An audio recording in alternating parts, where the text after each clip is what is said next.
First of all, interviewing Mr. Dennis Gallant. Thank you, sir, for taking time out of your day to talk with me. You're quite welcome, sir. I really appreciate it. My name is Paul Ortiz. I'm director of the UF Oral History Program. And Mr. Gallant, I thought, can we start by having you talk about where you were born and what life was like when you were growing up? Right here in Jefferson County. And what was the community like when you were growing up?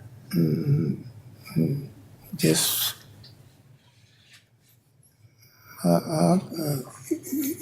back in those days, I reckon it was, I could say, fair. Not near what it should have been. Definitely on the kind of discrimination, you know, was part of it. What kind of? No, other than that, it was nice.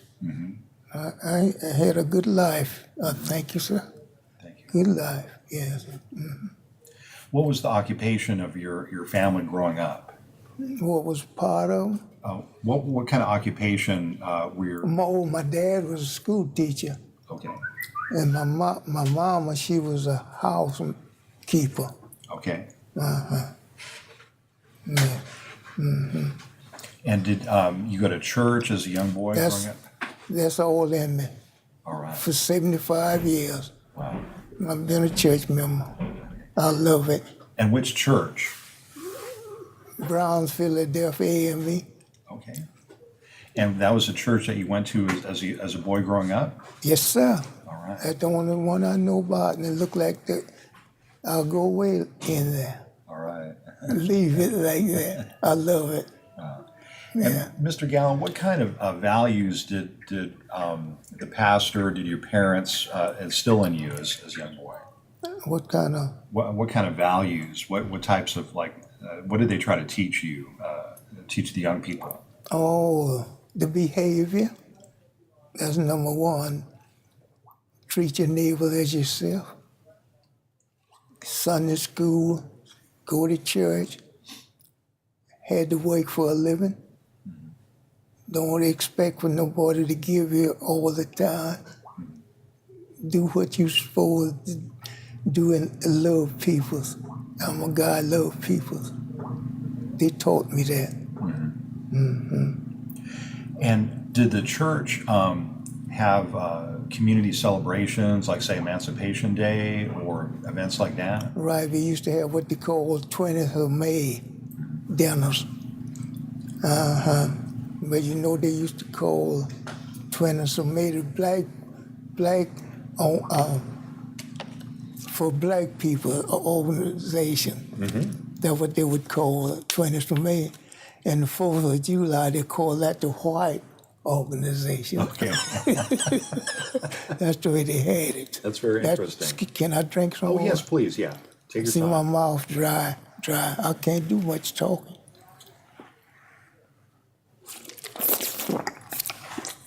I have to take my water wherever I go.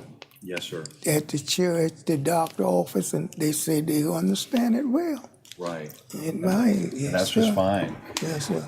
So, Mr. Gallant, you're saying the 20th of May, the church would sponsor a celebration? Yes, sir. What they call, we would have big dinner eating, a lot of dinner and barbecue and so forth. That's a wonderful time. Right, wonderful time. Would there be a speaking? Would elders speak? Would children speak? Elders speak, right. We'll have church first, Okay. and then we have our dinner. Nice. Yeah, yes, sir. Do you remember any particular messages that, was it a day where people would try to talk about, because originally, of course, it was an Emancipation Day event. Would people talk about slavery? About slavery, sure. Yes, because my daddy, he had a brother by the name of Dennis, who I named after, and they had, back in those days, had a pretty good learning.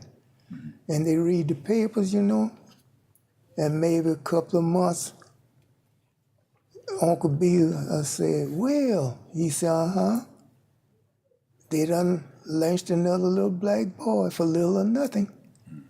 And rock on another maybe 4 or 5 months. Uncle Bill said the same thing to my daddy named Willie, Will, they done lynched another little black guy for little or nothing. And we thought that was so tragic, which I was afraid of white folks. I'm gonna give it to you like I was 6 and 7 years old, the way they was treating us. I was scared of them. Me and my brother, yeah, well, we were quite young. And my dad and mama said, y'all be careful. Stay in your place. Don't get out your place. And from what I understand, these guys, they've been lynching like that. Didn't do nothing, They didn't deserve that. That's my way of thinking. Well, little or nothing. You remember, I don't know if you remember that guy in Mississippi. Went down to his uncle. Oh, Emmett Till. You remember? Yes, sir. And he just whistled. I don't know whether he whistled at the white woman or not, but they took him out from his uncle's house and lynched him that night. He was 10 or 12 years old, something like that, I believe it was. And I thought that kind of stuff was awful. But things like that were happening. Other than that, I was all right, because I tend to my business and, expecting other people to tend to theirs. But Mr. Gallant, so you're saying that your parents taught you to try to stay out of the way of white people and not to... be interference with them, right, much as possible. Okay. They didn't tell me they don't mangle with them.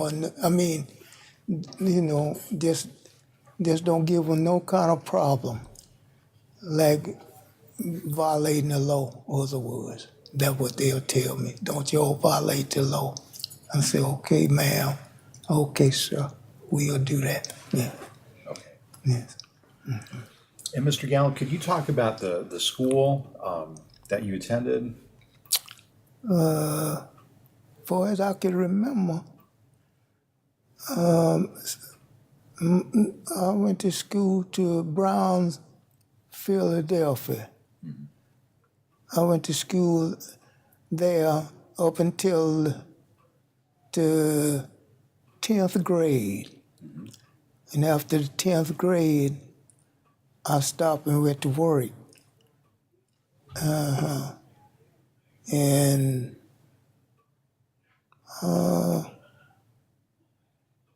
went to work, and I worked, until they draft me in the Navy. Okay. When they draft me in the Navy, see, that got that a little bit. Right. 1943. Okay, so 1943. Right. I think so. I think I'm right. And where did they, where was your basic training at? Chicago, Illinois. Okay. What was that boot like? Training. Boot training. My boot training, which was tough. They put me on guard duty.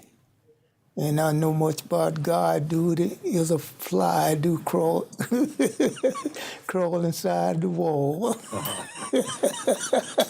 I ain't know nothing about no guard duty. And it was cold.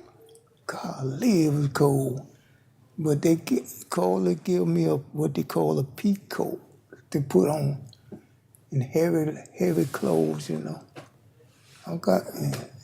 Man, that's the coolest I ever been in my life. Yeah. So it in sounds Chicago. it sounds like you were in training in the wintertime then. It was. Not really in the March, about this time of year, something like that. Wasn't too bad. I mean, it just was cold there in Chicago. Yeah. Great Lake is they're still in operation, so I learned. Yes, sir. That's been what 80 some years ago. I imagine. And it's still operating. They're still in operation. Yes, sir. Mr. Gallen, can you talk about, do you remember some of the other young men who were in your training outfit? What was, maybe, like, where were they from? Were there other people from Florida? Or? No, near my company. No, one guy went with me to Camp Blandon, Florida, and took me when we was examined for the service. And that's a Sneed. And he went to the Marine. They put me in the Navy. And that's all I know. Okay. And so you were meeting brand new people. Right. Do you remember where they were from? Some of the places? No. So it sounds like your training was pretty tough. It was pretty tough. Them guys, they don't be cussing you, but they be cussing, talking to you. That's what they been doing. And while we drilling, that was so bad too. And I wasn't used to it. It was hurting, but I couldn't help it. I didn't volunteer, they drafted me. Right. Yeah, I had to go whether I wanted to or not. Which I stayed in that Navy till the war surrendered. Until and how long I would have been in there, but the war surrendered and then I got out of there. Yes. So after your basic training, Mr. Gallen, where did you go to? I'm less familiar with the Navy, but I assume after you finished your basic training, you went to school. Brownsville, Texas. Brownsville, Texas, okay. And what was your training there? Buckling down the airplane trainers, securing them, warming them up, checking the oil. That was my duty for a while. Okay. And then in one while they put me what they call mess cooking in the mess hall. In the galley, running the machine with trays, just putting the trays on it. Yeah, right. That's what I used to do in the Navy in Brownsville, Texas, until they taken me cross sea. Okay. And that was it. And when did you go overseas, and where did you serve there? I had Guam. Okay. I was in Guam when the war surrendered. Okay. That was a time too. Them Japs, it was tough, but we were a little bit tougher. Right. Yes, sir. We were a little bit tougher. They was tough now.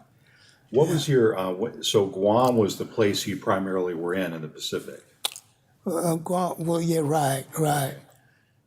See, what I was doing on the Pacific, unloading Chicago, what they call it, guns, ammunition, bomb shells, and all that kind of stuff. That's what we were doing. Torpedo and so forth.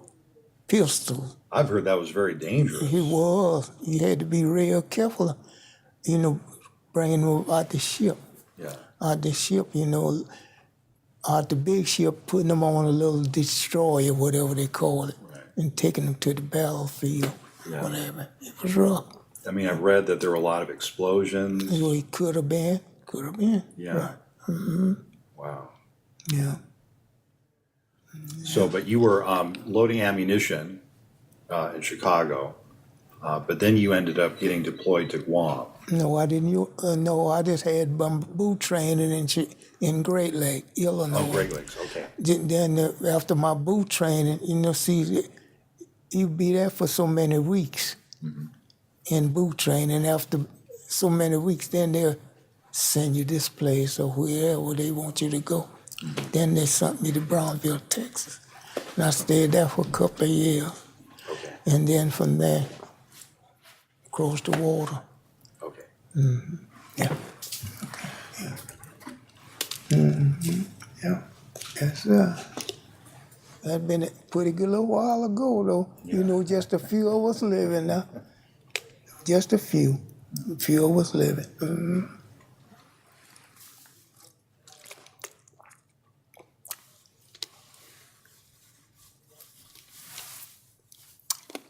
I don't know why my mouth, I have to use a little something while I'm trying to sleep. I have to keep my water with me. Well, that's good. It's good to drink. They tell you drink liquids, Yeah, that's what they especially say. water. Right. Yeah. Excuse me. Right. That's the best thing for you. Yes, sir. Well, you know, Mr. Gow, I interviewed Mr. Sneed. You did? Yes, sir, back in September. Yeah. Yeah. He and I went to Camp Landing together. Sure.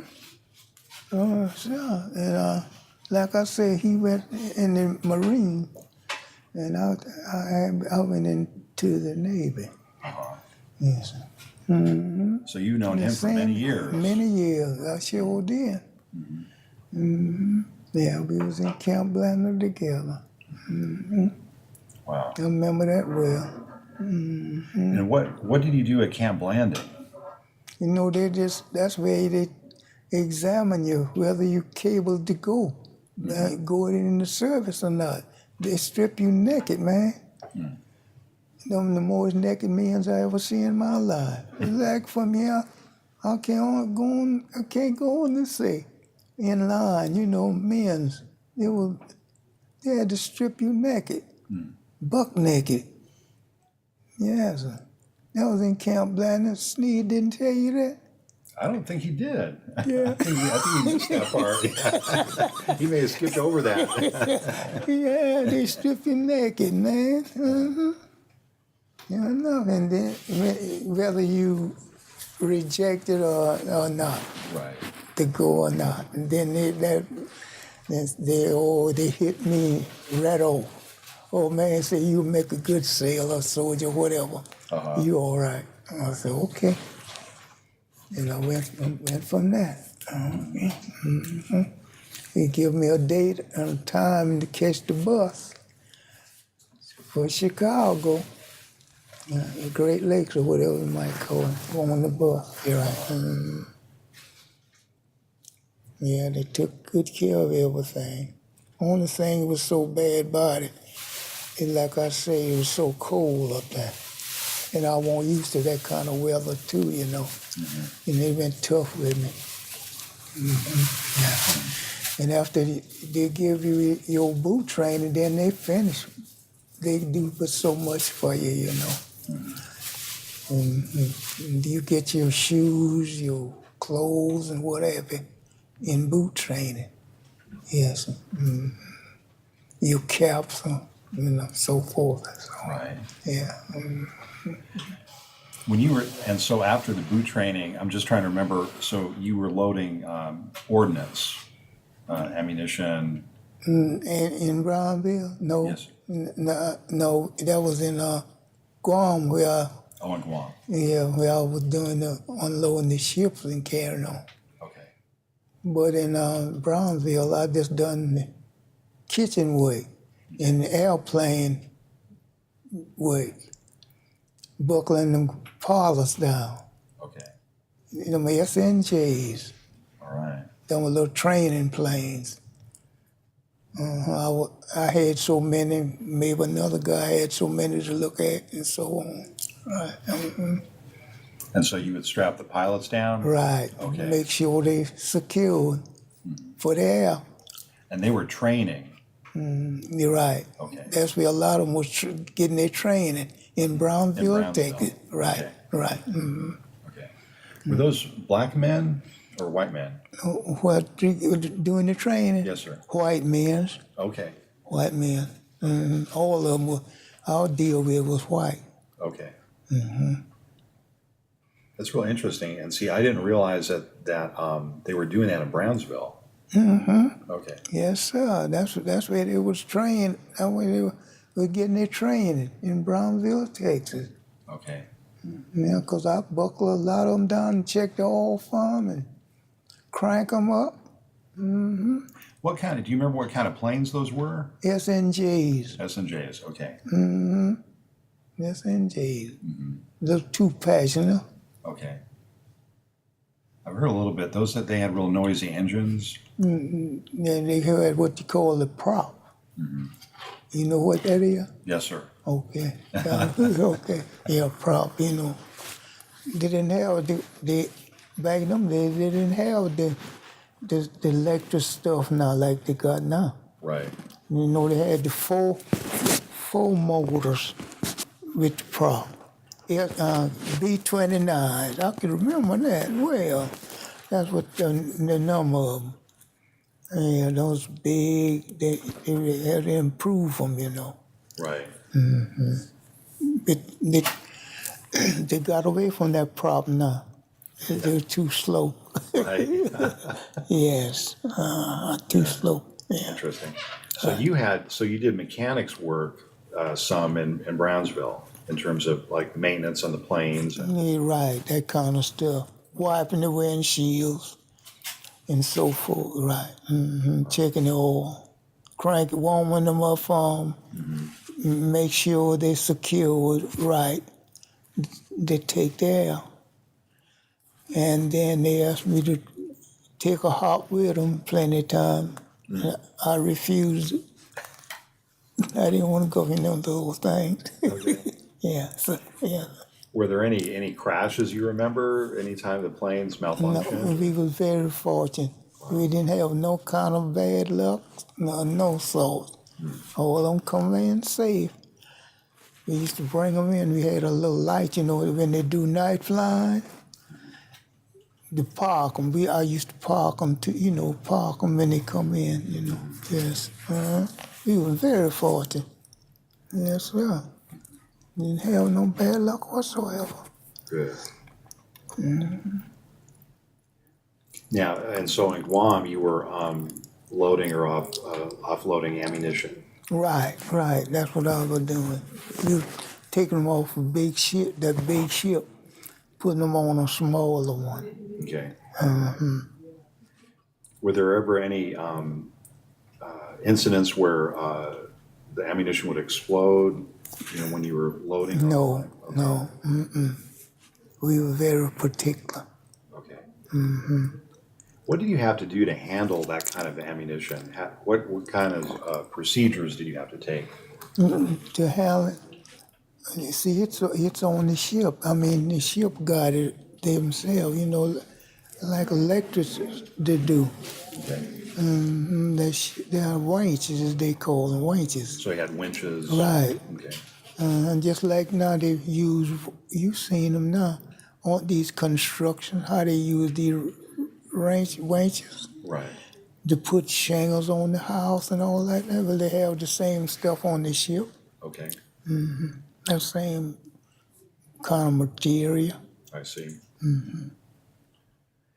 And what were your thoughts when you first went to Guam? Were you a little fearful?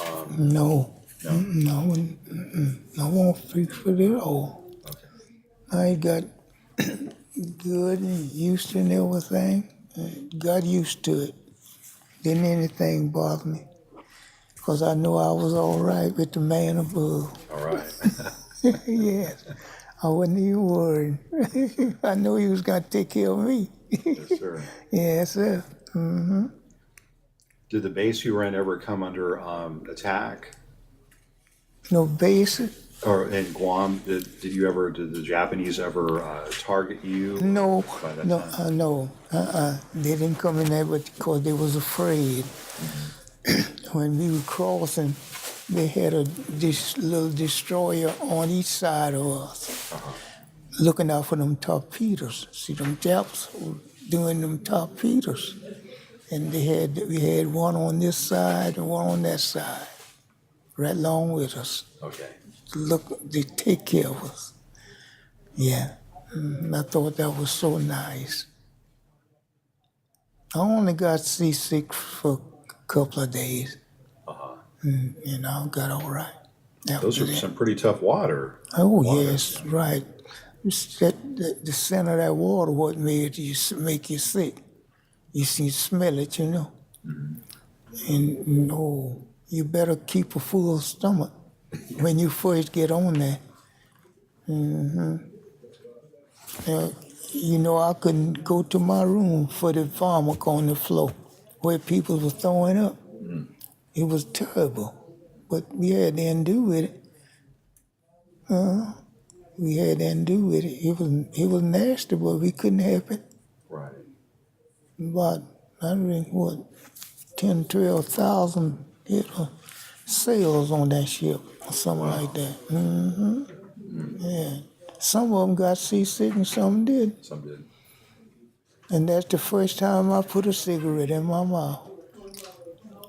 Oh, okay. I So you never smoked before that? And I wouldn't have, that would start me off to smoking. I got seasick and one of my friend boys said, Mr. Gallen, take a cigarette from me. That'll sell your stomach. And I took one, didn't know no better. And I started smoking from then. I must have was 19 years old or something like that. 19. Something like that. Yeah. So, were you in Guam when the war ended? Yes, sir. Okay. What were your thoughts when you first learned about the Japanese surrender? No, I was very happy about it. I said, we had a celebration over there. And, we done whipped the Japs. We done whipped the Japs. Yes, sir. That was rejoice. And what unit were you in there at that point? What unit? Yes, sir. You mean, what we call it then, a company. Okay. A company. That's what we call it. Okay. Company. Where he was desegregated over there till they want to put you on that front. I bet you they forgot about color, creed, and Albania when they want to put them blacks on that front, on that front line. Yeah, that's the way they done. Right. Man, I always thought, like I said, I was afraid of white folks. I sure was when I was small, little fella. Yeah. And a lot of them tell me now that they say, Mr. Gallen, I'm so ashamed of that. The way our people used to do y'all. I said, well, thank you. I said, I imagine some of them feel bad about it too. Yeah, man. I mean, they were terrible. Some of them. Now, I can't say all now. You were some good white folks now, don't get me wrong. And then some of them was nasty. You see, that's why you got the Ku Klux Klan company going in. Ku Klux, you know about it. Yes, sir. You know it. When they should now blot that thing out, forget it. Yes, sir. And we all live together like peoples. Right. Because that's all God is, love. Yes, sir. Yes, he love, yes. Okay. I'll let you take another drink and My mouth get dry. oh yeah, I'm drinking coffee. Okay. So, Mr. Gallen, during just a couple more questions, but you talked about kind of race relations growing up. What were race relations like between black sailors and white service people during the war, like in Guam? So what kind of race was it? Well, You mean, was the desegregation there? Yes, sir. Yeah, there was desegregation. We had our own barrack, okay. and they had theirs. Right. They had their own mess hall. We had ours. They were segregated at that time. That was some more my problem I didn't care about. That segregation stuff. Mm-hmm. Yes, I'm gonna tell you like it is. Other than that, it wasn't bad at all. just Just- separate Right, just separate. That was it. until it came time to do the fighting. And then it was, Yeah, exactly. It's different. Job, they want you to do or something like that. Where they had to use some of them too. We'll work together then. You see. Yes, we unload them ships together till time to knock off. Then I'll go to my barrack, and then they go to their barrack.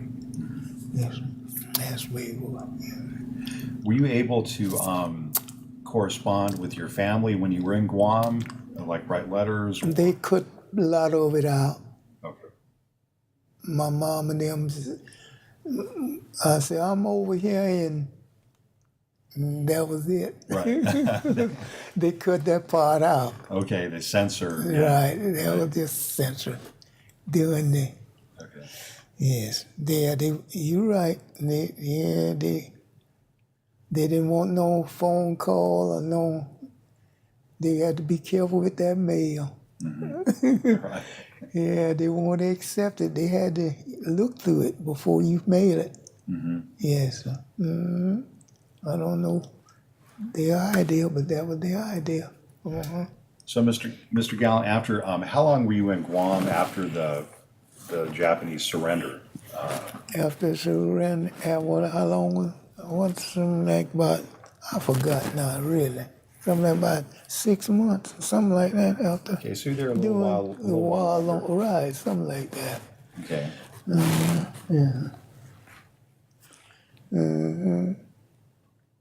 After they surrendered. And they all, and in other words, I finished school. See, they took me out from my schooling. That was another thing they did. I didn't finish my 12th grade. I had to finish it in there. In The military. military, right? Okay. Right. Yeah, because they drafted you. I think you said in when you were in 10th grade. Right. So how old were you when you first went in? About 19. Okay. 19. Okay. So when you came back, did you when you left the service, did you come back straight away to Jefferson County? Straight back to Jefferson County. Okay. Had conditions changed in Jefferson County by that point? Did the war have an impact on this area? Oh, it was much better, cause they used to ration a whole lot of that stuff for us, like sugar, flour, and whatnot. But when I got back, they had done took that off. Yeah, pork, meat, they saving it for us boys in the service. Oh, yeah. Yeah, back in them days, right. Other than that, why, everything went well. All right. So When I come back, when you come everything, back, right. Okay. So what occupation did you pursue when you came back? Farm. Me and my daddy run a big farm over there. Very cool. A big farm. We the biggest farmer. See, daddy got enough for teaching school, and he and I just went in together and done some big farming. What kind of crops did you farm? Soybean, corn, cotton, peanuts, sweet potatoes, sugar cane. We had that kind of stuff, yes. So it sounds like you got how many acres did you farm? Something like 400 acres, something like that. 400 acres, okay. 400 acres. Nice. And so you lived most of your life as a farmer. Right, that's it. I retired from driving tractor. I put in 30 years, and I thought that was enough. Okay. Driving tractor. On the farm or? Yeah, on the farm. Okay. Wow. And then it seems like you have a pretty active VFW chapter. VFW, put it, yes, sir. Put it nice. Okay. Put it, yes, sir. Good. Yes, sir. Man, I ain't kicking. I ain't kicking. Ain't complaining. No. Well, Well, Mr. Gallo, do you have, I really, again, appreciate you taking so much of your time out this morning to be with us. Yes, appreciate it. Okay. And do you have any other thoughts about your life or your military service or anything that you'd like to share? No one, well, I done about did it with you. What I went through, it was pretty tough. But we went through it all right. And if I had to do it again, I wouldn't mind it. Because time is much better than what happened. Much better. It ain't like it used to be now. It's so much better, and I appreciate it. It's getting better now. People seem like to me got more knowledge, getting more knowledge, more understanding now than they had in them days and time. Learning more right and from wrong. Willing to do right from wrong. And what I put it like that. Yes, if I had to do it for my country, I'll be glad to do it. Because I love it. I love our country. Yes, sir. And I wouldn't regret doing what I could. Yes, sir. Yeah. All right. Yeah. Well, Mr. Gallo, thank you for your service. Thank you. Thank you for Appreciate having your me. time. Yes, sir. Yeah, right. Okay. All right. All right. And hope and trust you all have a good, safe trip back or whatever. Yeah.